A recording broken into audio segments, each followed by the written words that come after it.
2022 has continued to be a challenge, with ongoing cost of living pressures making life incredibly difficult for many of us from all walks of life. Whether it's the cost of childcare, saving to buy a home, the impact of rising interest rates, or the pressure of running a small business or saving for retirement.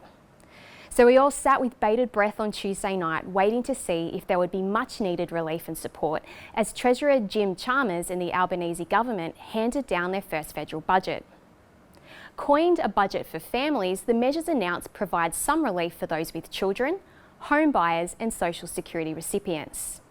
And although there was no relief to the pain we all share at the moment when we see that fuel gauge edging closer to empty, what could these announcements mean for you? My name's Jenica Mills, I'm a superannuation and financial specialist, and over the next few minutes I'm going to take you through some of the key announcements from tonight's federal budget. But a quick reminder before we get started that most of these announcements are just proposals at this stage, and some formal processes will generally need to be completed before most of these measures become law. And it might also be a good idea to speak with your financial advisor to understand exactly how these changes could apply to you. Compared to what we've seen in previous years, the budget this year was very light on in relation to super and retirement savings, with just a single announcement tonight for pre-retirees looking to boost their superannuation balance. The government has reaffirmed their commitment to further extend eligibility for downsizer contributions, which broadly speaking are contributions of up to $300,000 per person made with the sale proceeds from a property that is or has been your main residence. Now, currently you need to be aged 60 or over to make a downsizer contribution. However, the government intends to extend this to people aged 55 and over. So this means potentially greater opportunities for even more people to contribute amounts to super in those all-important pre-retirement years.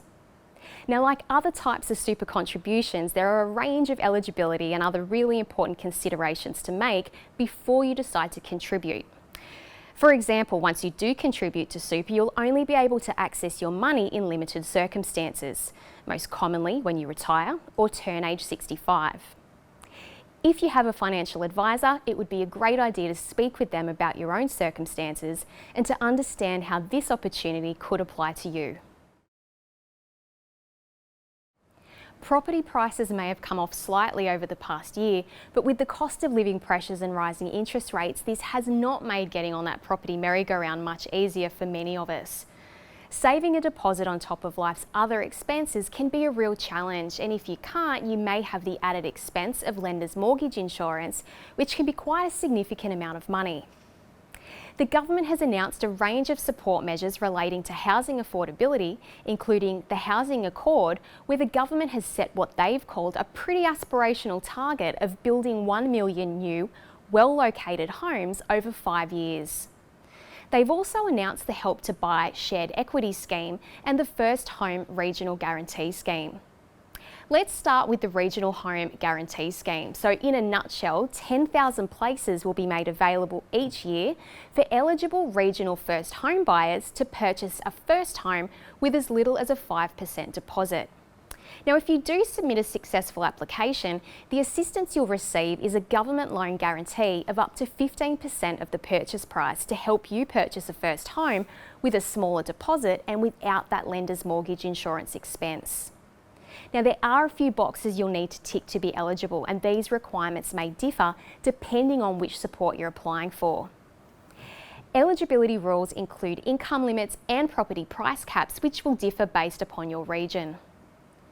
Applications for this one can actually be made now to secure a guarantee directly via any one of the approved lenders. So to find out more about this scheme and to check the list of approved lenders, visit nhfic.gov.au. Now, the Help to Buy scheme is a little different. This one's a shared equity scheme where the government will assist eligible home buyers to purchase a home to live in through a shared equity arrangement. This scheme might help home buyers purchase a new or an existing home, again with a much smaller deposit, but rather than providing a deposit guarantee, the government will actually own an equity share in your home. Now, you'll be required to pay all of the upfront and ongoing expenses, so it's really important to note that point there. And like our other schemes, a range of eligibility conditions will apply, including age and income limits. And of course, like we always say, it's really important to make sure you understand all of the fine print and how the scheme and rules will apply to you and your personal circumstances. Now, a number of announcements have been made to support Social Security payment recipients and concession card holders. The government has reaffirmed their commitment tonight to increase the income eligibility limits that apply to the Commonwealth Seniors Health Card. There are lots of different types of concession cards issued by Centrelink, but this one in particular is issued to people who have reached their age pension age but don't qualify for any age pension due to the income or asset test limits.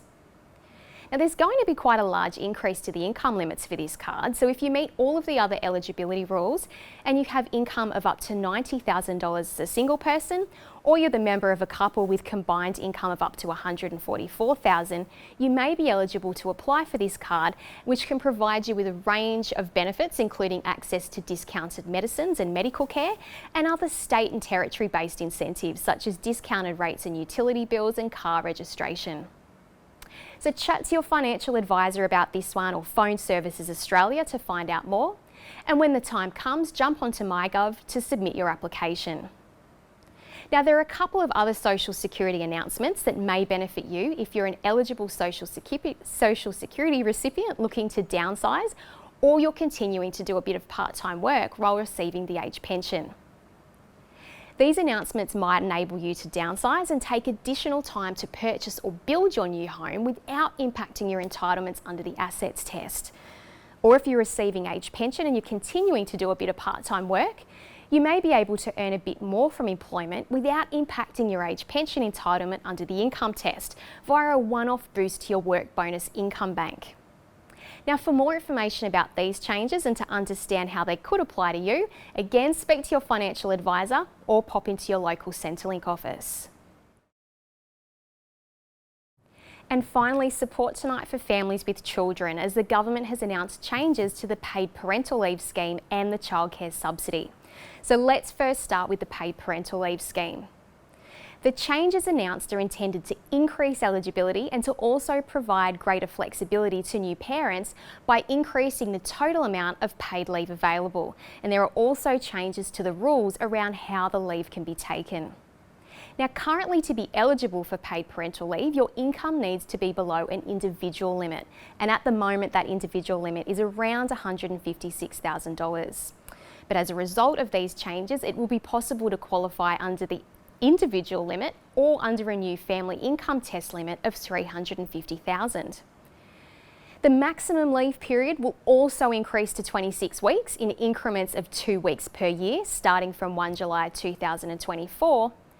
And again, even greater flexibility will be provided when parents will have a choice of how and when to take their leave.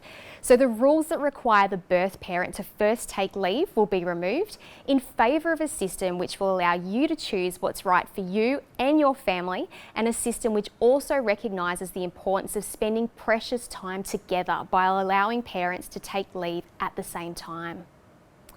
And finally, some of the eligibility rules that apply to the childcare subsidy will be amended, providing an increased maximum subsidy of up to 90% of the cost of care to eligible families.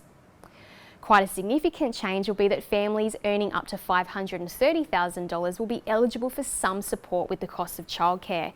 This income limit is currently only around $356,000. So there we have it, our second federal budget for 2022 and the first for the Albanese government.